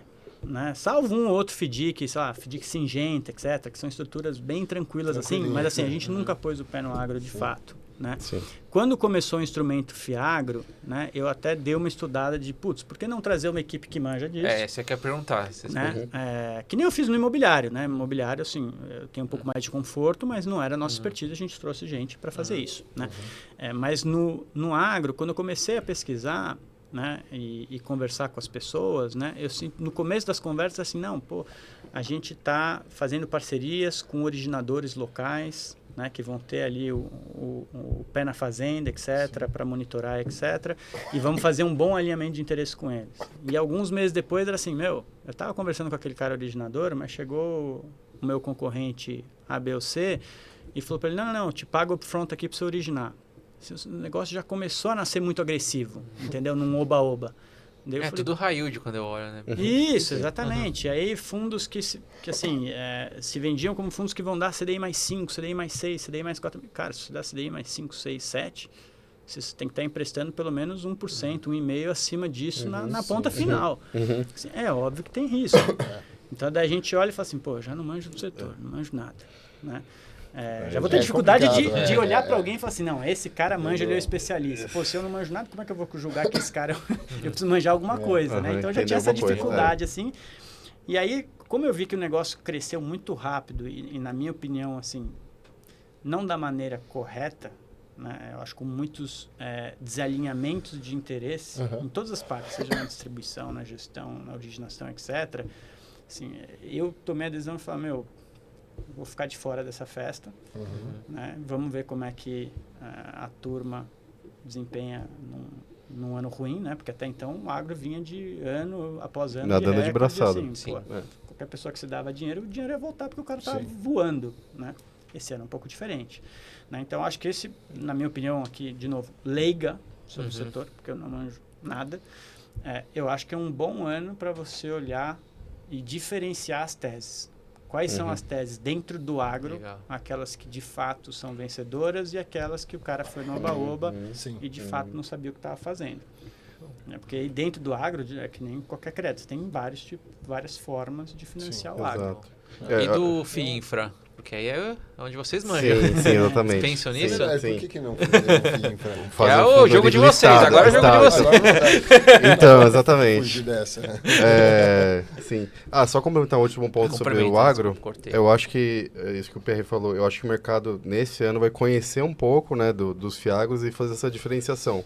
Um pouco a analogia que ia dar, assim, no FII a gente já tem muito mais conhecimento, o investidor, né? O FII de tijolo, FII de papel, FII de galpão, assim, o investidor já sabe mais ou menos onde está pisando e o tanto de risco que cada setor tem, né? E o FIAGRO vai ter esse aprendizado aí, eu acho, né? Tanto por parte do investidor, dos gestores, assim, entender, mensurar o nível de risco, porque uma coisa assim, você nas planilhas da Faria Lima ali vendo, quanto que... Não dá, você tem que estar lá, assim... É muito diferente. Eu tive até, assim, eu comecei a minha carreira em crédito, lógico que não deu certo, né? Eu fui vender. Então, assim, e aí a gente via lá, que a gente fazia tudo, né? Eu conheci, inclusive, o Lucas lá no Fator. Então, a gente olhava tudo, não tinha... o cara só de agro, o cara só de imobiliário. Então, eu olhava tudo, né? E eu lembro que, assim, cara, a agro era um negócio que vinham umas coisas, assim, que era, tipo, era pra você estudar plano safra e esquecer o balanço. E aí o balanço era tipo um balanço de padaria, o cara faturava papel tipo, de pão. Um bi, caraca, esse cara fatura muito, cara. Então era uma coisa assim, então não era uma coisa assim, pra você, qualquer um ler e tal. E não que os outros setores não tenham nenhuma peculiaridade especial, mas é bem isso que você está falando, né? E aí a gente não tem uma comunicação muito boa entre a Faria Lima e o campo, assim. Sim. Aí tem empresas que não. Tem gente que tem. Eu, Pierre, Lucas, não temos. E a gente pelo menos tem a humildade de falar, não temos, né? Não faz o que você não sabe. Eu só queria depois do FII voltar lá tem um importante para o assessor e para o advisor, né, que a gente entende, que é a questão da LCI e da LCA. Isso, exatamente. Mas depois a gente volta. Vamos perguntar do FIINFRA, daí a gente segue aí. Vamos no FIINFRA. É onde sua casa. Exatamente. Quando é que vai sair? Então, vamos lá. A pergunta é essa. Então, é justamente essa grande questão, né? O fundo de infra, bom, a gente iniciou lá em 2018, nasceu com o primeiro fundo de infra, né? Que é o Arx Elbrus, né? E aí a gente fez ele no indexador IMAB5, né? Que é o indexador que a gente acredita muito mais que o CDI, né? Justamente pela proteção contra a inflação, a questão dos juros reais que assim, foram sempre altos historicamente, né, no Brasil, além da isenção de imposto. Então, assim, um produto que a gente super acredita. É muito difícil bater, né? Isso, eu mesmo na física, a maior parte do meu patrimônio de fundos vem desses fundos aí. E aí depois a gente abriu outros, né, fundos de infra, um outro que é o Elbrus Pro em IMAB, que ele tem o dobro do prazo do IMAB 5, né? Então, um é 3 anos, o outro é 3,2 anos e o outro é 7 anos, tá? Então, tem, entre aspas, o dobro do risco, né? Que é um fundo um pouco mais volátil, mas o IMAB, ele também bate historicamente o IMAB 5, né? Justamente, tem mais vol, mas pelo menos você traz mais retorno, né? E também temos o Arx Hedge, que é um fundo em CDI. Tá? E aí, como funciona? A gente tem a mesma carteira de debêntures incentivadas, tá? É aquelas debêntures antigas, né? Que a gente já existe, deve fazer mais de 10 anos, tá? Que é onde a isenção está para o investidor, tá? Então, tem muito investidor que investe na física, né? Dá para investir diretamente, né? Então, teve muita oferta aí desses produtos. E a gente tem esses 3 fundos. A carteira é muito similar, a gente só diferencia no prazo médio, na duration, né? Então, a duration é o prazo médio ponderado dos ativos, e aí justamente a gente acaba diferenciando pelo indexador. Então, tem investidor que não quer largar a mão do CDI. Tá bom, então tem o fundo CDI para você. E aí, o que acontece? E essa estratégia cresceu, hoje a gente está com 1,8 bi, né, nos fundos de infra. E justamente esse ano, com a mudança da regulamentação, até um pouco antes, a gente estava num cenário que era, assim, sui generis do ponto de vista de oportunidade, porque você tinha spreads altos, ou seja, as empresas os papéis estavam negociando a IPCA mais 7, IPCA mais 8, e em riscos bons, tá? Então, risco transmissora, risco setor elétrico, rodovia. Então, você tinha o spread de crédito alto e também você tinha NTNB alta, na faixa de 6, IPCA mais 6 e tal. Então, você tinha assim, os planetas alinhados. E a gente batendo nos clientes. Pô, agora é a hora para você alocar. Eu falo pro Lucas, eu ia para a reunião com o comercial, isso primeiro semestre de 2023. Né? Ninguém queria saber de nada, era só CDI. Esquece, não queria saber de crédito, não queria saber de equity, não queria saber de mercado. Era assim, o mundo vai acabar, compra CDI. Mas parecia, né, que o mundo ia acabar. Assim, o mercado sempre exagera para os dois lados, né? Começa lá a crise de crédito do ano passado. Não, agora todas as empresas vão quebrar, não vai mais ter crédito para ninguém. Não é assim que funciona. Eu lembro que falavam do credit crunch no começo do ano. Nunca chegamos nem perto de ter um credit crunch no high grade. Exato. Óbvio, para a base das empresas ali, mais high yield, pequena e média empresa, ou até pessoa física, de fato a torneira fechou. Né? Ficou muito mais apertado. Mas quando você fala do high grade, a torneira não fechou. As companhias continuavam se financiando. Inclusive, assim, você tinha operação no mercado financeiro de empresa AAA, CDI mais 3, 4, e você via essa mesma empresa tomando dinheiro com os bancos, né? Banco gringo, fazendo aquela 4131. 4131, a níveis mais baratos, tipo a CDI mais 1,5, assim. Né? Ou seja, a torneira não estava fechada, a gente passou longe de um credit crunch. Mas a narrativa era essa e gerou um pânico. Né? E eu ia nas reuniões comerciais e eu falava assim, para os assessores, eu falava assim, mas vocês estão alocando no quê? Não, daí eu falei, cara, vocês estão olhando isso aqui? Vocês podem comprar uma transmissora, 10, 15 anos, a IPCA mais 8 isento. Com um contratinho lá bonitinho, fechado. Fechadinho, cara. Vocês estão comprando o quê? Como é que você compete com isso? Beleza, CDI tá alto, vai te dar 14. Né? Talvez seu 8% ali mais 4 vai ser 12, meu CDI vai ganhar esse ano. Mas no horizonte de 10 anos... vai cair. Não. Se o CDI no horizonte de 10 anos ganhar de IPCA mais 8, o Brasil quebrou. Sim. Então, assim... Sim. E ali a gente tentou empurrar. Falou assim, não, vamos pôr um FII infra de pé. Agora é uma oportunidade. Só que ninguém queria ouvir falar. Ninguém queria ouvir falar. Sim, a gente falava, vocês estão numa janela onde você tem NTNB, uma taxa alta e o spread alto. E isso nunca tinha ocorrido. Na época da Dilma, você teve as NTNBs mais altas, porém os spreads estavam comprimidos naquela época.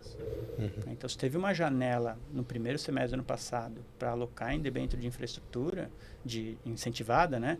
Que assim, foi a melhor janela que já teve desde do lançamento do produto. Mas ninguém queria saber. Bom, estava nessas taxas porque ninguém queria saber também, né? Exatamente. Senão já, assim, ali a gente tentou, de fato, acelerar, colocar um produto, porque como tinha uma preocupação de liquidez, né? A gente falou, pô, agora é o momento de você colocar um fundo fechado, né, com prazo mais longo, onde eu posso ir atrás de papéis mais ilíquidos, talvez mais longos, e travar um baita retorno, né, por um prazo super longo. né? Mas naquele momento não tinha demanda. Vocês até abriram? A gente chegou a cogitar, mas assim, quando eu tenho essa discussão, vamos abrir um fundo novo, não é, eu, Pierre, gosto do fundo, abre aí. Né? Eu tenho que chegar e falar assim, olha, eu chego para a minha área comercial e eu cutuco eles, olha, isso aqui está fora da realidade, tem uma oportunidade aqui. Bate aí. Né? Bate aí nos clientes. Eu vou junto com o comercial e bato nos clientes. Vocês estão olhando isso aqui?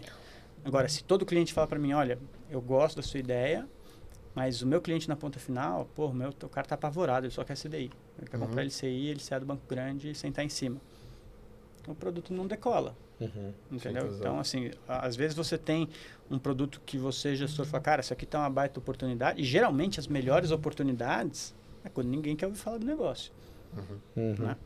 Esses são, na realidade, os melhores momentos. O melhor momento de constituir um fundo de infra. Primeiro semestre de 2023.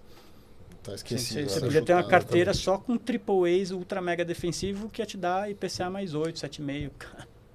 Não, mas lógico, tem aquela dor de barriga lá da americana. Sim. Vai estar lá. Mas... E aí, obviamente, tinha essas oportunidades. Aí todo mundo tem um pânico e é a hora, né? Exato, Exatamente. mas assim, era uma coisa que estava... Assim, você não estava falando de dar crédito para empresas tipo Americanas Light. Você ia dar crédito para só o mais beabá possível. Assim, Taesa, CETEP... Suzano, assim, todas as empresas assim, que são ultra AAA, com amplo acesso ao mercado.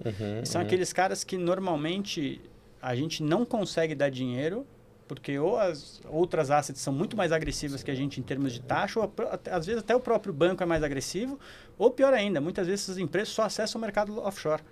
Elas nem acessam o nosso mercado. Não é barato, sei lá. Porque é mais barato, é mais prático, é mais rápido, etc. Então, assim, são janelas meio que únicas para você, travar um investimento excelente com baixíssimo risco. Né? Nesse momento, a gente, de fato, eu bati muito na área comercial para tentar colocar o FII Infra de pé, mas não teve demanda. Né? Eu acho que a janela, hoje em dia, óbvio, tem oportunidades? Tem, mas não é aquela janela. Né? Então, eu não tenho essa pressa para colocar o FII Infra. Né? A verdade é que, assim, se eu colocar um FII Infra de pé, o quão diferente ele vai ser dos meus produtos abertos atuais, não vai ser tão diferente. Tem mais o conforto do ser fechado. Sim. Isso. O fato dele ser fechado permite que o gestor, primeiro, esteja mais alocado e talvez esteja alocado em ativos que tenham menos liquidez, porque ele não tem essa preocupação de resgate. Sim. Né? Então, de fato, você tem mais liberdade do ponto de vista de gestão para construir essa carteira, né? Quando você está falando de um fundo fechado. Né? Muito bom. Agora pode entrar no assunto CRA, CRI, LCI, LCA, as Não, mudanças. vamos voltar lá para responderam já. Vamos lá. Do fim. Conseguiram sair dessa. Eu acho que a última mudança que a gente não comentou foi agora no começo de fevereiro ou final de 1º de fevereiro saiu 1º de a norma. fevereiro saiu, né? E onde o governo deu uma podada ali nos lastros que podiam ser utilizados para emissão de LCI, LCA, CRI e CRA. Né? Na nossa opinião, assim, a verdade é que nos últimos anos você teve um pouco um abuso de forma. E né? os prazos também, que eu acho que é uma coisa... E os Acho que prazos, você pode sim, mostrar que tem uma tabelinha que Vai tem descer. os prazos. Pode descer mais. que Isso era aí. até 90 Isso aí, dias, né? Então, o governo viu Vírgula, que né? estava tendo um pouco de abuso de forma nesses instrumentos, né? O crescimento desses instrumentos nos últimos anos tinha sido colossal. Então, se você puder baixar um pouquinho mais, daí eu volto depois especificamente. Né? É até fácil de escolher investimento. Né? Então, aqui você vê que Esse é o tem um estoque crescimento. Aqui no slide de cima é o estoque de LCI, LCA e LIX. Né? LIX não teve mudança, mas LCI e LCA, cara, teve um crescimento brutal. Exponencial. Proporcional também a elevação da taxa de juros ali, não? Ou nada a ver? Sim, mas você pega anterior a 2018, tinha taxa de juros alta, você não teve esse Sem crescimento. isenção, né? Né? Isso aqui vinha crescendo, mas num patamar Ok. lento. E ali, a partir de 2020, você teve uma aceleração muito grande desses instrumentos. CRI e CRA, mesma coisa. Né? E você vê que esse crescimento, né? E aí responde um pouco da sua pergunta, você não vê esse crescimento em instrumentos não isentos. Porque se fosse só taxa de juros, está todo mundo indo para renda fixa, CDB, você também deveria ter visto um deveria crescimento dessa mesmo. magnitude de CDB, LF, essas coisas. Você não viu. Então, de fato, você teve um aumento da disponibilidade de produtos isentos. Né? E aqui eu acho que talvez teve um pouco de abuso de forma, né? De empresas e bancos. Né? De novo, não é nada ilegal, eles usaram o que estava na regra. Né? Tá na regra, você Tem pode um usar, lastro você aí, usa. né? Né? E Tem o governo garantia. veio de novo e deu uma podada na festa. Sim. Né? Falou, olha, esse tipo de incentivo é para ir para o setor agro e para o setor imobiliário, para empresas que não têm acesso ao mercado de capitais, e a gente precisa ajudar eles nos funds, né? Não é empresa com imóvel dando garantia. Isso, exatamente. Não é para uma empresa AAA do setor de utilities que tem uma indústria lá com um galpão, ele usar isso como instrumento para emitir um CRI, entendeu? Teve um bem específico que De saiu novo, na capa da Infomoney, foi CRA de Burger King, foi isso, né? Isso, teve. CRA de Burger King. Exatamente. Você toma um susto, né? Não, qualquer empresa que tinha despesa de Essa aí. aluguel, você conseguia antecipar essas despesas de aluguel e emitir um CRI. Né? De novo, não é que as empresas fizeram nada de errado. Na verdade, elas fizeram o que elas tinham que fazer. Você tinha um instrumento, você podia usar, era o fundo mais barato, você usou? está Tá trabalhando no com seu dever dela, acionista, você faz. Tem outras distorções, né? Que a gente fala de distorção, mas debênture, sei lá, não tem IOE. Debênture incentivada? Não tem um monte de vantagens que, sei lá, eu não consigo. Na física não tem Sim. IOE no meu crédito. Sim. Sim. Mas, Não tô então, defendendo IOE. o governo veio e deu, né, essa podada e restringiu muitos lastros para esse tipo de produto, seja CRI, CRA, LCI e LCA. Além disso, no caso de LCI e LCA, ele também ampliou o prazo mínimo de vencimento dos instrumentos, né? Então, você tinha uma aplicação muito forte em LCA e LCA de dinheiro de curto prazo. Né? Então, o prazo mínimo era 90 dias e o cara punha lá uma LCI de 1 ano, 90 dias, depois liquidez diária. Né? Então, você tinha esse dinheiro ali sendo sempre empossado, né, em instrumentos isentos. Né? E o ponto é, quanto disso de fato estava indo na ponta, né, para o produtor. Então, você deu essa podada. E aí, assim, dado o crescimento exponencial que você teve no estoque nos últimos anos, né, você fala assim, pô, essa mudança, qual que vai ser o impacto disso? Né? A gente vai parar de crescer a LCA e LCA ou você vai ter uma redução do estoque? Né? E o que a gente tem conversado e visto já nos números de fevereiro e março é que, assim, a diferença é brutal. Então, você vê o slide do valor depositado. O valor depositado é basicamente o que está sendo emitido todo mês. Né? Ali de janeiro, ali embaixo mesmo. Ali onde estava. Mais para baixo. Mais para baixo. É isso aí mesmo, então, segundo esse gráfico. segundo gráfico aí... Já caiu mais da metade. Caiu Quando mais fala da de um metade. ano para o investidor brasileiro, já é longo prazo para muita gente, né? Porque então, investidor, assim, um ano e vocês sentiram longo já prazo. um shift para outros lugares? Sim, então aí que tá. O primeiro movimento que a gente viu, assim que saiu a resolução, foi um shift para outros produtos isentos que sobravam. Então, você teve um fechamento muito forte ali em qualquer produto isento que já estava na rua ou procura por emissões novas de debêntures incentivadas, que não teve nenhuma mudança. Né? Mas o fato é, para uma mesma demanda por títulos isentos, você teve uma oferta que caiu drasticamente. Né? Então, naturalmente, os preços se ajustaram rapidamente. Né? E os debêntures de infra fecharam 40, 50, 60 bases. Assim, um dia, 2 dias. Em 2 dias. O pessoal assessor agora tem que se acostumar com os fundos de infra mais Bom, do que tem que, isso. pensar mais. Tem que pensar mais, isso que é bom. Exatamente. Tem que perguntar aí, né, o substituto, né? Não sei nem se dá para colocar, né? Porque você sai de uma LCI para uma debênture é um risco diferente. Depende do banco, né? Não, mas aí tem aquele negócio dentro do FGC. dentro do FGC, ok. Toda, né? Depende do Fora banco. do FGC... Tem aquele financeiro que quebrou também no passado, foi um show de horror. Né? Sim. Mas o fato é que vai ser menos fácil achar produtos de renda fixa de baixo risco com isenção fiscal, né? Isso vai exigir um movimento para outras classes de ativos ou outros produtos. Né? Obviamente, você vai ter uma migração para produtos bancários, porque os bancos vão ter que trocar esse funding por outro.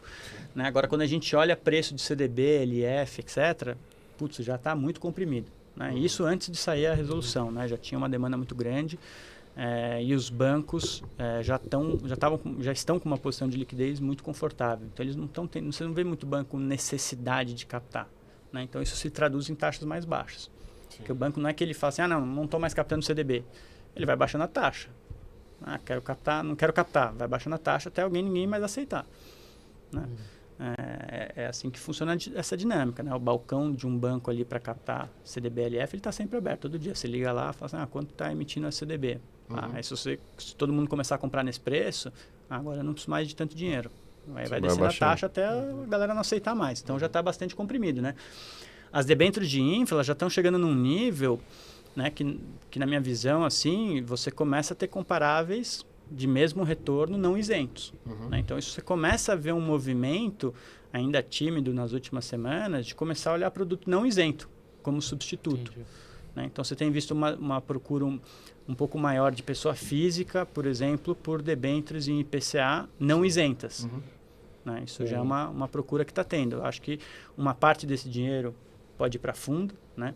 Assim, para a indústria de fundo, a notícia é espetacular, porque assim, no final do dia esse cara é o nosso concorrente.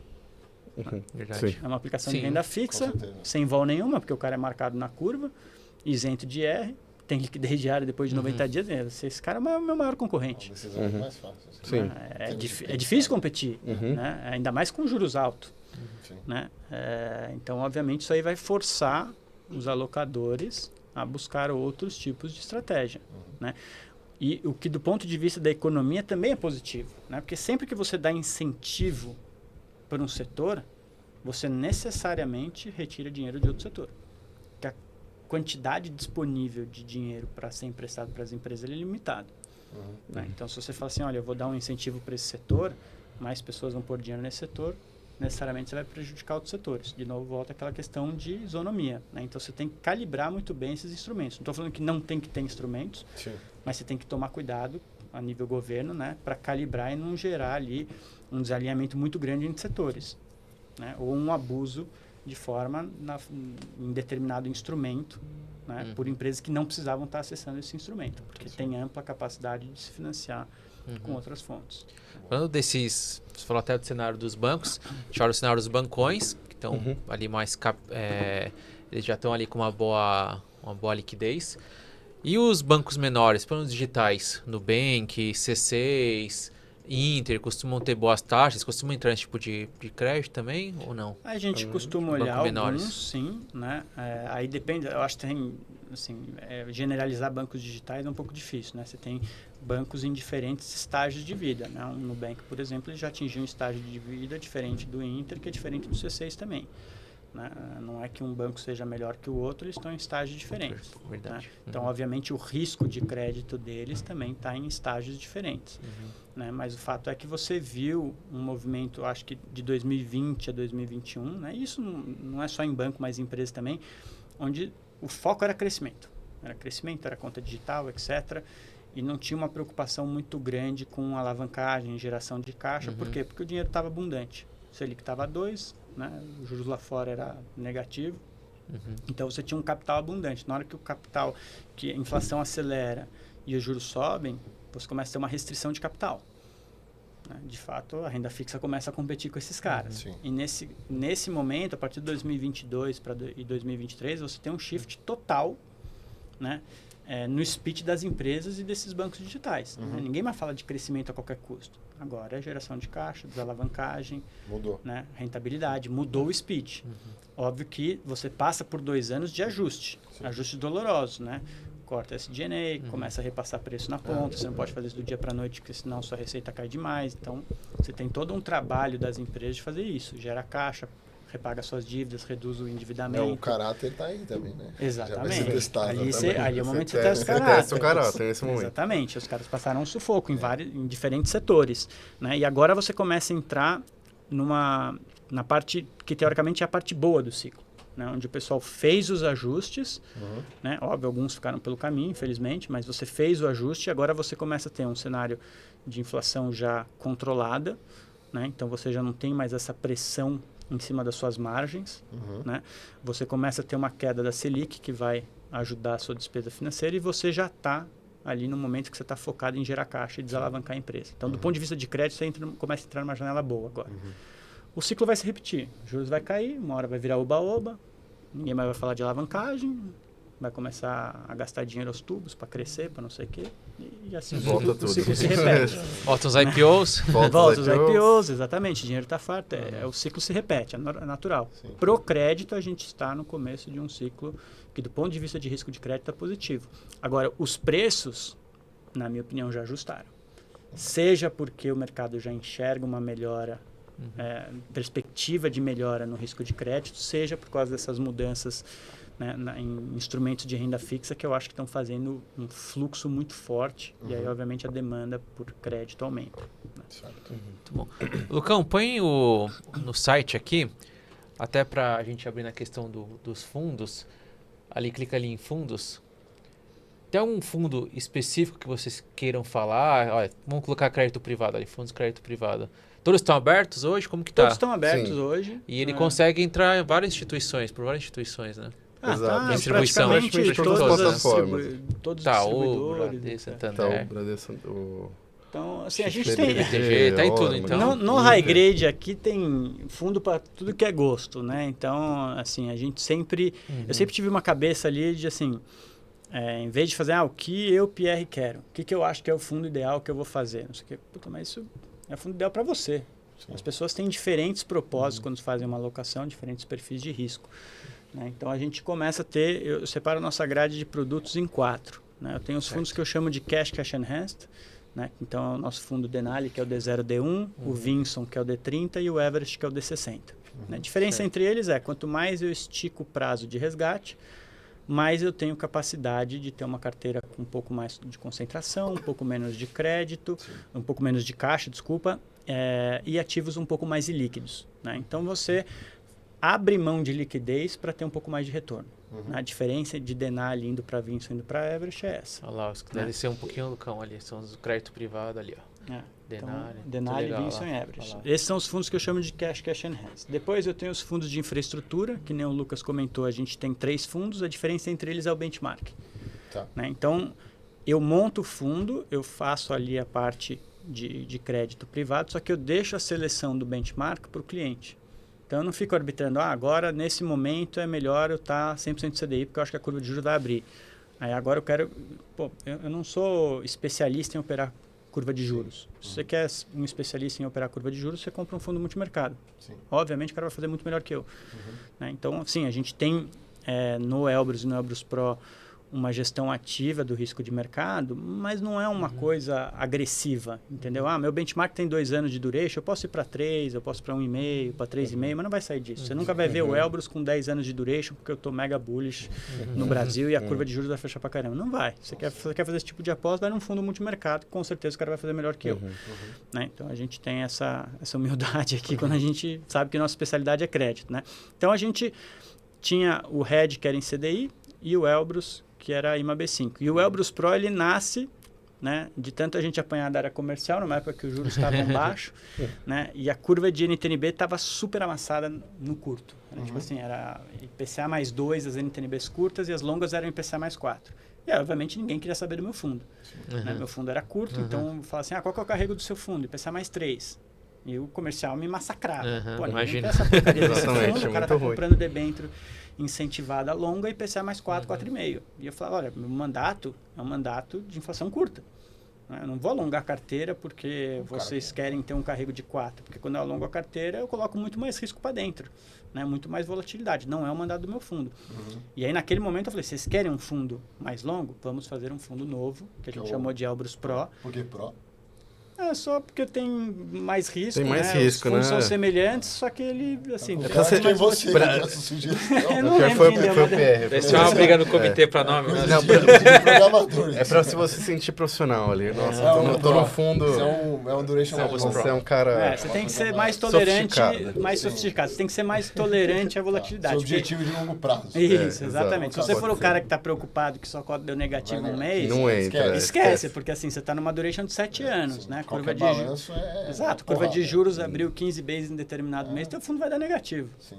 Entendeu? Não tem muito como você fugir. Então a gente abriu esse fundo e aí de fato ele tinha um carrego mais alto, né? Só que ele tinha uma volatilidade muito mais alta. Né? Ou seja, eu transfiro para o investidor final a decisão de em que vértice ele quer estar. Ele quer comprar um produto redeado, porque ele é muito avesso à volatilidade, ele aceita um pouco de volatilidade, quer se defender da inflação, né? Mas também não quer correr muito risco, não quer ter muita vol, vai no Elbrus. E não, o cara está disposto a correr risco, quer estar posicionado na inflação longa e aceita ter vol, vai no Elbrus Pro. E o passivo desses fundos, ele é meio pulverizado ou tem um... Super pulverizado. Nos fundos de infra, sim, basicamente quem está alocando ali é pessoa física. Não tem Então, institucional? não. Então é Até super porque a pulverizado. isenção é só para pessoa física. Então, Não faz e sentido. acho que investidor internacional a gente não tem nenhum hoje, né? Não. Internacional, ele Investidor- Em teoria ele tem O mais investidor conseguiria- internacional Tem tem título isenção na público, compra né? de título público. É. Então, a verdade é que eles não vêm comprar crédito privado. Até o Guedes tentou dar isenção também para crédito privado, quer dar um boom, né? né? Mas isso não foi para frente. Isso é uma boa. Para a gente é bom, porque uma das preocupações que a gente tem em termos de liquidez no mercado é que nosso mercado acaba sendo um pouco unidirecional. Né? No mercado de infra um pouco menos, porque tem participação de pessoa física, mas no mercado de não isentos, né, o fluxo ele quase sempre está na mesma direção. Óbvio, isso acontece lá fora também, mas lá fora você tem mais diversidade entre diferentes perfis de investidores. Sim. Né? Então, às vezes você tem, por exemplo, os fundos de renda fixa estão captando porque o juros está alto, está atrativo. Mas, de repente, você tem pessoa física que está vendendo a posição dele porque ele está comprando uma casa, que não tem nada a ver com o fluxo. Então, você tem diferentes fluxos, então, às vezes, casa uma venda com uma compra, né? E o mercado fica mais equilibrado. Quando você tem só um tipo de investidor, né? Só tem fundo que compra isso. É unidirecional. Os fundos estão captando, todo mundo está comprando. Os fundos estão tomando resgate, está todo mundo vendendo. Né? Então, isso exacerba os movimentos. Sim. Né? Quando você tem ali uma corrida contra os fundos, os spreads abrem demais, fica uma coisa exagerada. Aí, quando está todo mundo captando, o spread fecha demais, fica uma coisa exagerada. Né? Então, se trouxesse um pouco mais de diversificação em relação aos tipos de alocador, seria muito positivo. Sim. Então, agora, se a gente começar a ver pessoa física comprando crédito, por exemplo, não isento, isso eu já acho um ponto muito positivo. Porque esse tipo de fluxo é positivo para o mercado de infra, né? de incentivado. Às vezes você tem uns fluxos que não tem nada a ver com o fundo. Todos os fundos estão captando, mas o cara está vendendo na pessoa física dele, e várias pessoas estão vendendo porque precisam do dinheiro para comprar outra coisa, né? Para viver a vida. Né? Tesouraria, às vezes, tem um fluxo diferente. O gringo também pode ter um fluxo diferente. Né? Às vezes o gringo, beleza, aqui a renda fixa está alta, está todo mundo comprando, mas o gringo está reduzindo emerging markets porque, putz, a taxa de juros nos Estados Unidos está subindo e o cara vai ficar mais no US, né? Isso aí é um fluxo que não tem nada a ver com a gente. Só que às vezes vai gerar ali um casamento entre, o cara tá saindo e tem compra aqui. Sim. Fica mais equilibrado e evita movimentos muito exacerbados. Né? Muito bom. Legal. Gostou da aula? Mais uma aula, né? Sempre, né? Melhor coisa, você é pago aqui para ter um MBA. Tranquilo, né? Imagina um comitê deles, deve ser um MBA, um comitê de crédito participar ali. É um MBA na prática, né? Muito bom. Gravem, né? Depois você disponibiliza aí o que dá. O que pode, né? Muito bom. Então, vocês viram que a Arx é uma baita de uma gestora e quem está capitaneando o crédito privado são esses caras aqui, o Pierre e o Lucas, então, estão arrebentando. Vocês viram aqui a cabeça deles, então acho que é importante. Você, coloca aí no Instagram, Lucão, da Arx, então para eles seguirem, leiam a carta de gestores, que eu acho que é muito importante, e lá a gente tem uma possibilidade de entrar um pouco na cabeça deles, vocês viram o quanto que eles estudaram, o quanto que eles se dedicam a esse negócio, então você sabe que tá bem alocado, inclusive você pode encontrar eles em vários distribuidores, que a gente falou, Bradesco, Itaú, Santander, XP, BTG, para você conseguir diversificar a sua carteira. Muito bem, então ali no Instagram eles costumam colocar ali quanto sai carta de gestor, então acho que é legal você acompanhar para saber. O dividendo aí também, o dividendo do dólar, né? R$1 já está pagando mais de 1%, é isento, é isso? Isento. Isento. Esse ainda está isento, por enquanto. Esse está isento, o governo não mexe também. Não, mas isso é sempre... Eu lembro que na época que teve essa história... Na época que teve essa discussão foi em 2022. Não, uma derretida. Ele estava muito perto dos setores imobiliários. Nossa, sabiam todo mundo. Aí chegou deputado, né? Deixa pra lá. Um movimento que vai matar a indústria, né? E eu acho que ia mesmo. Muito bom. Agora fala da Smart Brain. Vamos lá. Bota aí o nosso... Quem quiser, segue a gente aí, né? A gente faz essa parte de consolidação para os gestores de patrimônio. E aí, obviamente, os gestores de patrimônio também fazem essas escolhas, né? Por produtos. A RX é um deles. O próprio Pierre e o Lucas devem conhecer vários dos nossos clientes. E aqui a gente tem bastante conteúdos e tal. Então, também para quem está procurando conhecimento, para ser consultor de investimento, para ter uma plataforma, a gente faz tudo isso. Visita lá o nosso Instagram, segue a gente. E para quem também está no MBA aqui... Isso é MBA da Unibanco. Qual é o MBA? Fala para gente. O PAP, que é o Programa Advisor de Alta Performance, para você que quer atuar ou atua como especialista de investimentos, você aprende na prática. Então você tem a aula de montagem de carteira e junto você monta a carteira na ferramenta. E a gente ajuda lá, explica como é que é uma estrutura de um multifamily office, de um gestor de patrimônio, a gente ajuda você com isso. Então segue lá a gente, quem quiser empreender aí, ou um consultor. Tá tudo, tamo junto. Muito bom, Pierre e Lucas, quero agradecer demais a nossa conversa, o aprendizado, parabenizar vocês pela trajetória, pelos fundos. Então dá um recado final pro pessoal e, como vocês imagino que gostam de ler, porque costumam ali buscar conhecimento, uma dica de algum livro que vocês gostaram, que vocês acham que faz sentido. Pode ser do mercado financeiro, pode ser de fora, certo? Pierre, obrigado, viu? Eu que agradeço. Quer falar do livro aí, Lucas? Pegou de surpresa, né? Ele é um filósofo. Vamos lá, aí. vamos lá. Aí eu citar uns 15 agora. Esse pra Vai esse, falar esse do pra Hu, aquele. né? Lê o Hu lá. Isso aí ninguém vai querer ler. Do ano passado, o livro de Jó, assim, só sofrimento. Livro de Jó, Sente isso. livro lá. Sente o nível. Não, acho que assim, o último livro que eu li, que eu gostei, é um pouco nerd, né? Que é o Homem que Decifrou o Mercado, né? Que é a história do Gene Simons. É uma gestora que é a Renaissance, lá fora. Legal. Então explica um pouco da trajetória dele, né? E como, assim, ele conseguiu aliar esse conhecimento, né? De matemática e tal, para realmente decifrar o mercado, né? Caramba. Então, esse aí. Esse aí é o homem esse que aí. decifrou o mercado. Então, meio nerd, assim, mas eu Legal gostei. aí, ó. Mas eu acho que é um pouco, assim, traduzindo para o nosso mundo, às vezes a gente, assim, fica, principalmente em renda fixa, fica olhando muito número, muito balanço e tal, e como é que a gente, sintetiza isso, simplifica, né? E a gente toma as melhores decisões, né? Então, Olha, ele chama atenção ali, ó, PR. Ó, nenhum investidor, Warren Buffett, Soros, Lynch, chega perto do histórico do fundador. Hã? ganhos anuais 66%. Esse não é um livro tão nerd assim. Mas... É média. Já leu, Gui? Não li, mas eu também, né? Livro nerd eu achei que ele era como... Eu também achei que ia vir decifrar pior. o mundo do Python, né? Não. Dá pra ler, dá pra gente Dá ler, pra ler, inclusive. Tranquilo. Beleza. Boa. Boa dica. Tem alguma PR que você queira indicar? Algum livro? Vou deixar o livro com o Lucas. Né? Com recomendação, até vou comprar o livro para ler Aí, ó, também. eu também vou comprar. Li, né? Esse é bom. Muito bom, Você empresta pra gente, então? Posso prestar.